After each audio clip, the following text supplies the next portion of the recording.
आपके चार्ट में जो डेबिलिटेटेड प्लैनेट है वो क्यों मिला और उसकी रेमेडी क्या है। डेबिलिटेटेड प्लैनेट आपको चार्ट में इसलिए मिलता है कि पास्ट लाइफ में आप उसके सिग्निफिकेशंस को या तो बिल्कुल निग्लेक्ट करते हो या एक्सेसिव यूज करते हो, क्योंकि या तो उसके कर्मों को आपने एक्सेसिव यूज किया या फिर अवॉइड किया, तो इस लाइफ में उसके कर्मों का टेस्ट आपको देना पड़ेगा, इसलिए आपको डेबिलिटेटेड प्लैनेट मिलता है। फॉर एग्जाम्पल किसी का सैटर्न डेबिलिटेटेड है तो पास्ट लाइफ में आपने करियर प्रोफेशन को या तो बिल्कुल इग्नोर किया या फिर उस पर एक्सेसिव फोकस किया, तो इसलिए इस लाइफ में सैटर्न डेबिलिटेटेड मिला। अब होगा क्या, अब होगा ये कि इस लाइफ में करियर में कोई भी चीज इजिली स्टार्ट नहीं होगी, आपको एक्स्ट्रा एफर्ट वहां डालना है, और जब आप एक बार एक्स्ट्रा एफर्ट डाल लेते हो तो चीजें स्मूथ हो जाती हैं। इसका मतलब ये नहीं कि बिल्कुल करियर स्टार्ट नहीं होगा, आपको चीजें स्क्रैच से शुरू करनी पड़ेगी, आपको एक्स्ट्रा मेहनत करनी पड़ेगी, आपको हो सकता है कई अटेम्प्ट देने पड़े, लेकिन अल्टीमेटली चीज स्टार्ट होगी। जब स्प्रिंग दबा रहता है तो इसका मतलब ये नहीं कि स्प्रिंग दबा ही रहेगा, वो ऊपर आएगा, वो रिजल्ट देगा। ऐसे ही डेबिलिटेटेड प्लैनेट होता है। अब जो डेबिलिटेटेड प्लैनेट है उसकी रेमेडी क्या है। कोई भी प्लैनेट डेबिलिटेटेड है उसका सिग्निफिकेशन पकड़ लीजिए और उसमें एफर्ट डालिए और उससे जुड़ा हुआ कोई ना कोई एक अनकंफर्टेबल टास्क आप उठा के करना शुरू कर दिया। जैसे सैटर्न है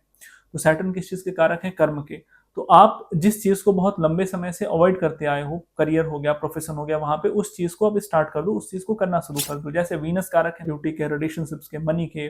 तो अगर वीनस डेबिलिटेटेड है तो वीनस के लिए बिहेवियरल चीजें करना आप स्टार्ट कर दिए, जैसे कपड़ों पे ध्यान देना, ड्रेसिंग सेंस पे ध्यान देना, थोड़ा सा रेडी होने पे ध्यान देना। मर्क्यूरी किस चीज के कारक है, मर्क्यूरी आपके राइटिंग के, स्पीच के, कम्युनिकेशन के कारक होते हैं।